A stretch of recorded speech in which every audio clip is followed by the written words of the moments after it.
el Parlamento ha estado bastante intensa. El día de hoy prácticamente el Congreso ha cambiado su cara, es otro Congreso por la conformación que tiene. Si la comparamos a lo que ocurrió en julio del 2016 con la abrumadora mayoría de Fuerza Popular, hoy estamos asistiendo a un Congreso con 10 bancadas, 11 probablemente. Se han expuesto algunos argumentos en contra de esta nueva bancada que el día de hoy ha nacido, pero en cualquier caso, sobre este tema vamos a hablar más adelante. Está Sally Sammarriego, nuestra reportera en el Parlamento, cubriendo el Pleno, está todavía desarrollándose a esta hora el debate. Mientras tanto, nosotros vamos a conversar con el presidente del Consejo de Ministros, César Villanueva. César Villanueva está con nosotros, bienvenido, gracias. A ti las gracias por la invitación. En primer lugar, quería preguntarle por cuál es la impresión que tiene sobre lo ocurrido en el Parlamento. Esto es un nuevo Parlamento, un Parlamento que algunos dicen fraccionado. Juan Cheput dice que Salaverry, en el afán de promover lo que él dice es un Parlamento más democrático, lo que está haciendo es más bien generar un desorden, donde hay pequeños grupos que no se agrupan, o sea, no se reúnen a partir de una ideología, sino que son simplemente grupitos que uno prácticamente no entiende cuál es la identidad ni el propósito que tienen, ¿no? Bancadas grandes que se han desmembrado, el caso más importante, el de Fuerza Popular. Usted también es congresista, ¿cómo ve ese fraccionamiento hoy?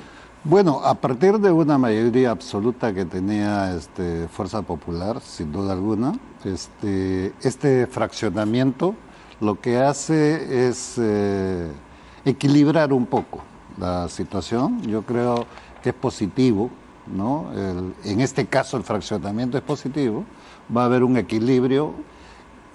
Estas pocas horas que están trabajando con intensidad, como tú lo has señalado muy bien, yo estoy optimista de que en esta noche empieza el camino de un buen acuerdo con el Perú, el Congreso con el Perú, aprobando obviamente las leyes que se han presentado. Ya van 4 o 5 de las 7 que hemos presentado, estamos en el buen camino. Claro. Y tengo el optimismo de que se cerrará la noche, espero yo, con la aprobación de la Junta Nacional. Estamos hablando de la Junta Nacional de Justicia. Es decir, el día de hoy el Perú podría tener ya el camino trazado para contar en breve, en el menor plazo posible, con una Junta Nacional de Justicia que sustituya al Consejo Nacional de la Magistratura. Pienso que tal como se ha dado la dinámica desde el día de hoy, hasta estas horas que hemos estado siguiéndolo de cerca porque interesa al Perú esta aprobación, vamos a empezar un año de relaciones positivas con el Congreso, y eso es bueno para el Perú. ¿Van a ser relaciones positivas o prácticamente se está destruyendo a la principal fuerza opositora? Ahora estaba revisando la conformación nueva de algunas comisiones, ¿no? Por ejemplo, la comisión permanente, que ha cambiado toda su composición. Ya esta Fuerza Popular tiene 10 integrantes, pero no es por el cambio 2, Alianza por el Progreso 2, Frente Amplio, Nuevo Perú también 2, los apristas tienen 1, Acción Popular 1, Cambio 21 2. En la mayoría de casos ocurre aquí, en ética, por ejemplo, en la Comisión de Levantamiento de Inmunidad y en la Subcomisión de Acusaciones Constitucionales, por mencionar solo algunas, el fujimorismo, aun cuando sume los votos del APRA, bajo esta nueva composición ya no va a poder ser un contrapeso para el Ejecutivo. Entonces, la pregunta es, como premier y como congresista, entiendo que le satisface que haya un equilibrio entre las fuerzas políticas, pero como Ejecutivo supongo que además le complace que la oposición está prácticamente anulada. Tranquiliza al Perú saber que va a haber un equilibrio y unas relaciones en función a la productividad tanto del Ejecutivo como del Legislativo, ¿no es cierto?, con las leyes que se están presentando. ¿En qué basó este optimismo? En estas horas de trabajo que ha tenido el Congreso. Han sido intensos, se ha discutido bien, el fraccionamiento no aparece como un elemento distorsionador, más bien hay un buen debate y yo pienso que hay que mirarlo positivamente. Le hacía la pregunta también porque la señora Luz Salgado, en nombre de Fuerza Popular, ha dicho, y son varios los voceros de Fuerza Popular que señalan que aquí hay una suerte de acuerdo con Daniel Salaverry y el gobierno para justamente tener un Congreso mucho más afín, es decir, entregarle al Congreso prácticamente al Ejecutivo. Nosotros no tenemos ningún acuerdo en particular con ningún miembro del Congreso ni de bancada. Mantenemos en una posición positiva de tener una buena relación con el conjunto de 10 bancadas hasta ahora, probablemente 11, pero las que se formen para nosotros va a ser un mecanismo de relación sistemática con las bancadas. Pero el Ejecutivo reconoce a todos los grupos parlamentarios y se reunirá con todos. Naturalmente, porque nosotros tenemos que respetar aquello que en el mismo Congreso se da. Y eso no significa que nosotros hayamos hecho algo para debilitar a Fuerza Popular. Fuerza Popular se ha debilitado sola. Este resultado que se tiene allí es propio, ¿no es cierto?, de los acontecimientos que se han ido dando. Pero cualquiera que sea, nosotros vamos a estar atentos, ¿no?, a esta evolución con estas 10 bancadas. Si se dan 11, será pues 11, pero eso lo tiene que ver el Congreso, ¿no es cierto?, y nosotros estaremos siempre dispuestos a una buena relación con el Congreso. Juan Cheput es miembro de la bancada oficialista, hasta el momento, la que conocemos, y Juan Cheput ha dicho que esto es un caos, que no es correcto lo que hace Salaverry. El día de ayer, Víctor Andrés García Belaúnde, quien además compitió con Daniel Salaverry por la presidencia del Parlamento, dijo que él creía que se debía haber esperado al término de la gestión del señor Salaverry, esperar a la elección de una nueva mesa directiva para que se conformen estas nuevas bancadas, admitirlas y para, sobre todo, más que las bancadas, la recomposición de las comisiones. ¿En cuál de las dos posiciones está usted? ¿Cree que lo que está haciendo Salaverry está bien o era mucho más cauto esperar? Porque ¿qué pasa si mañana hay otra bancada y pasado otra bancada? Las comisiones se van a tener que ir reconformando y así no va a haber final. Vamos a entrar en una suerte de vértigo que no va a permitir una estabilidad. Bueno, ambas opciones eran alternativas y ambas opciones juegan dentro de las... dentro del marco de decisiones que puede tomar el Congreso, es decir, una, ¿no es cierto?, la clásica era esperar hasta el fin de esta legislatura y ahí hacer la recomposición, era una opción. Pero la opción de adelantar también es una opción que lo determina el conjunto. Pero como congresista, no es solamente, ¿de qué lado estaría usted? Yo optaría por lo que se ha dado en estos momentos. Por lo que ha hecho Salaverry. Ganamos tiempo, ¿no es cierto? Dice, bueno, es que se va a mover un poco. Siempre está el Congreso movido. Lo que queremos es un Congreso que, pasado estas etapas, ¿no es cierto?, de conformación de estas bancadas, tome el ritmo que le corresponde. Entonces, 10 bancadas pueden hacer mucho más que una bancada que era con una mayoría absoluta que imponía el tema o la dictadura del voto. Ahora es un tema de un buen debate que se va a dar con este número de bancadas. Así que siempre el fraccionamiento no siempre es malo. En este caso yo veo un equilibrio muy positivo para el Congreso y estoy seguro de que esta situación va a ir asentándose igual en el número o la participación en las comisiones. De acuerdo. Ahora, vayamos a las denuncias que le han presentado al presidente de la República. La congresista Vilca Toma el día de hoy denuncia nuevamente a Vizcarra ante el Congreso, también ante la Fiscalía, el mismo tema de la empresa del presidente que habría contratado con IRSA. ¿Hubo ahí un mea culpa que hayan hecho entre usted y el presidente, digamos ya de paredes adentro de Palacio, sobre las imprecisiones de Martín Vizcarra cuando respondió a esas preguntas?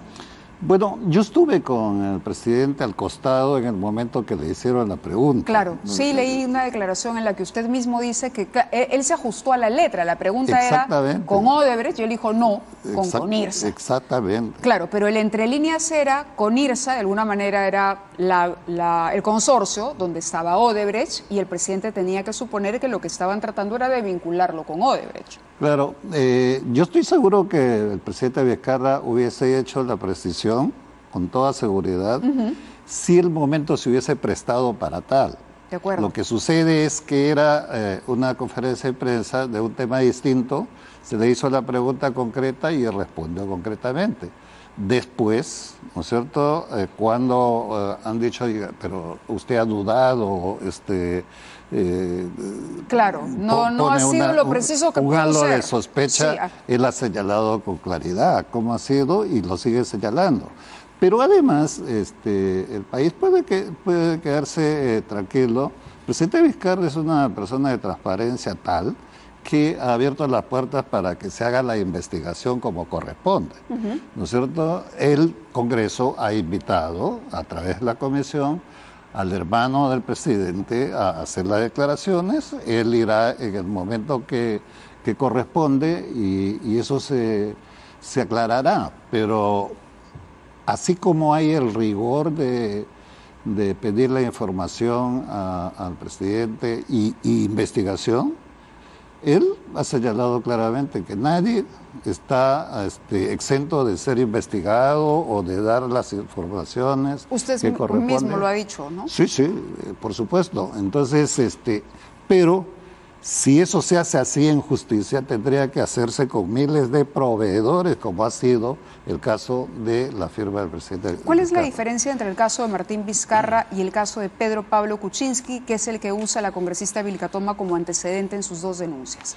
No, son casos, yo considero absolutamente diferentes, ¿no? En el caso de Vizcarra, que es el que conozco más de cerca, porque conozco también la transparencia del presidente, no hay absolutamente nada.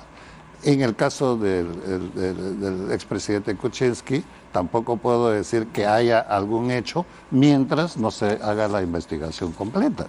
Entonces, nosotros no podemos ponernos en el plano de lo que no nos corresponde como fiscales, sino más bien hacer que la justicia, sea la Fiscalía o el Poder Judicial en su momento, hagan las investigaciones pertinentes. De acuerdo. Yo creo que ese es bueno para todos.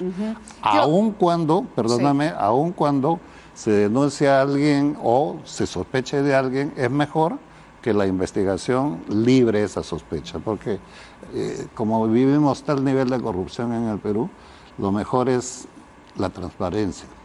Y el presidente se allana a las investigaciones. Sin duda, claro. con toda seguridad. Claro, volviendo un poco al cuadro que yo le presentaba, al escenario, con un Congreso que resulta mucho más afín al Ejecutivo el día de hoy que el Congreso que le tocó a Pedro Pablo Kuczynski, digamos que una investigación contra Martín Vizcarra no es tan viable ni va a tener tanta suerte como tendría una denuncia contra Kuczynski en el momento en que le tocó a Kuczynski. Sí, pero en este caso no es porque haya un fraccionamiento de las bancadas que el presidente Vizcarra no vaya a tener el rigor de una investigación, ¿no es cierto? Lo que sucede es que pueden ser 3 bancadas o puede haberse mantenido las bancadas anteriores con la investigación. Presidente, no le van a encontrar absolutamente nada porque no ha hecho un acto de dolo, es consecuente con lo que está luchando en estos momentos, por eso estamos nosotros respaldándolo plenamente, ¿no? El día de hoy la Corte Suprema ha rechazado el pedido del expresidente Pedro Pablo Kuczynski para anular la denuncia por la presunta compra de votos ante el Congreso. Usted fue uno de los principales promotores de la segunda vacancia de Pedro Pablo Kuczynski. ¿Cuál es su reacción a la decisión de la Suprema? Bueno, nosotros, particularmente yo, lo confirmo, siempre lo he hecho públicamente, ¿no? Mi papel durante ese proceso.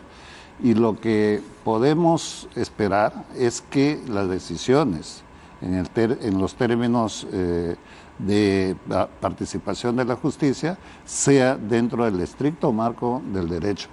Y eso nosotros vamos a respetar, yo en particular, ¿no es cierto? Hemos participado en un proceso porque teníamos la convicción de que había que hacerlo abiertamente, sin el hecho, como dijeron en su momento, conspiración, no, abierto, como se tienen que hacer las cosas de frente. Hubo una compra de votos en el caso de Kuczynski. En este caso es la investigación la que determinará claramente y de manera concreta si se efectuó o no se efectuó como tal. ¿Cuál es su opinión, su lectura de los hechos? ¿Hubo o no una negociación, una compra de votos? Hay algo que investigar. Mientras uno tiene una sospecha de posibilidades, hay que investigar.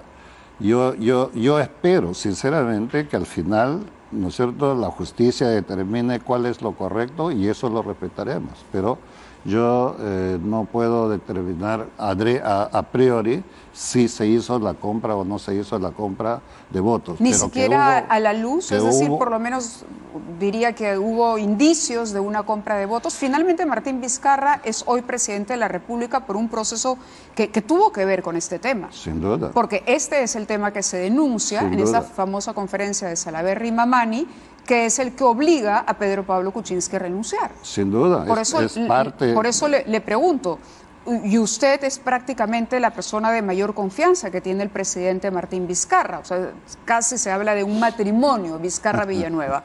En ese caso, ¿tiene usted la certeza, casi certeza, convicción de que hubo una compra de votos? Nosotros, cuando digo nosotros, los que actuamos en ese momento, de la cual yo formaba una parte activa, teníamos indicios de que había una cosa irregular, no tanto como compra de votos, sino decisiones políticas, ¿no es cierto?, en una situación que te dejaba la duda.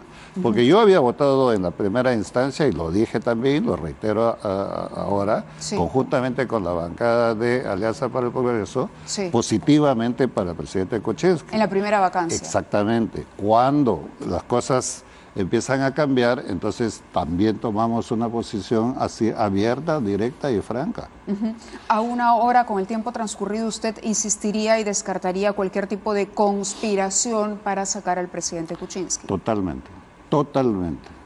Fernando Rospigliosi dice que Zoraida Ábalos es una fiscal a la medida del presidente, teniendo en cuenta que prácticamente no hay oposición en el Congreso y que la Fiscalía también está del lado del presidente Vizcarra, porque el presidente Vizcarra ha expresado su apoyo a la salida, ha pedido particularmente la salida de Chávarri, ha apoyado las investigaciones del equipo especial, ha saludado el nombramiento de Zoraida Ábalos. ¿No está el presidente en una posición sumamente cómoda y con amplio manejo de otras instituciones y otros poderes del Estado? ¿Qué es lo que se le critica y se considera peligroso para Vizcarra? Yo puedo dar fe absoluta de que el presidente Vizcarra, mucho menos el Ejecutivo, pero el presidente Vizcarra jamás se le ha cruzado en la cabeza tener el dominio de una institución. Lo que hemos querido en esta lucha frontal contra la corrupción es que las instituciones, directa o indirectamente vinculadas a un sistema nacional de justicia, sean fortalecidas, libres de cualquier sospecha. Eso es el papel que se ha tenido, y los cambios que se han dado no es porque el presidente haya sacado una ficha de decir fulana o sutano pueden ser parte de este proceso, no. Felizmente el proceso es tan conocido, de tal manera que no hay nada oculto en este escenario. Yo puedo respetar las opiniones que puede tener el señor Rospigliosi, pero no hay ningún funcionario hecho a la medida del presidente Vizcarra. Como dicen en este caso, el matrimonio de confianza con Villanueva. No, en lo absoluto. El presidente Vizcarra, y por eso yo lo aprecio y lo ayudaré siempre, está totalmente comprometido con una causa de ¿También niega que lograr haya hasta el habido 2021. o haya algún tipo de acuerdo con Daniel Salaverry? Ningún tipo de acuerdo, ninguno. Ninguno. Ninguno. Se empezó a señalar eso porque en una fecha, no me acuerdo antes de la... Porque ustedes fueron los promotores de la reunión entre Keiko Fujimori y el presidente Vizcarra, la primera reunión. Sí, claro, pero nada tiene que ver eso, sino que se empezó a relacionar, decir, oye, mira, hay un acuerdo entre el Ejecutivo y el Legislativo a través, ¿no?, de el congresista Salaverry, a través del presidente del Congreso, porque hubo una visita para ver el tema del presupuesto y conjuntamente con el presidente de la Comisión de Presupuesto. Denme un segundo que vamos al Congreso, un minuto nada más, sí, cómo no, para la información en vivo y cerramos la entrevista. Lourdes Paucar está en el Congreso, adelante. El dictamen en minoría presentado por el congresista Johnny Lescano. Cede el uso de la palabra. Congresista Quintanilla tiene la palabra. Señor presidente, siendo coherente con nuestro planteamiento, vamos a retirar los dictámenes en minoría para que se someta a votación el dictamen de la Comisión de Justicia. Hace unos momentos entonces se ha votado el dictamen de la Comisión de Constitución sobre la Junta Nacional de Justicia. Sin embargo, no se ha aprobado. Se necesitaba como mínimo 66 votos a favor, Mávila, y solo se ha obtenido 55 a favor, 11 en contra y 19 abstenciones. ¿Quiénes han votado en contra? Bueno, han votado el Frente Amplio en contra del dictamen de la Comisión de Constitución. Podemos ver entonces que ha votado en contra, por ejemplo, las congresistas Curro, Lapa, Morales, también Wilber Rosas, y ahora están pidiendo que se someta a votación el dictamen de la Comisión de Justicia. Recordemos que este dictamen es, según palabras del propio presidente de la Comisión de Justicia, el que mantuvo casi en su integridad el proyecto enviado con carácter de urgencia por el Ejecutivo. Vamos a escuchar entonces cómo se desarrolla este debate. En los registros del Congreso de la República, el dictamen que ha sido rechazado es un dictamen que ha sido trabajado con todas las instituciones públicas, y quiero advertirle a la ciudadanía que lamentablemente si hoy día no se aprueba el dictamen que requiere ley orgánica, responsabilidad de quienes no han querido aprobar un dictamen que ha sido trabajado con todas las organizaciones y que han levantado todas las observaciones planteadas. Así que sepa el pueblo peruano que si el proyecto de Junta Nacional no se ha aprobado, que tenía las 30 y tantas observaciones levantadas, será responsabilidad de quienes han votado y su derecho a abstenerse y votar en contra. Gracias. Congresista Wilca tiene la palabra.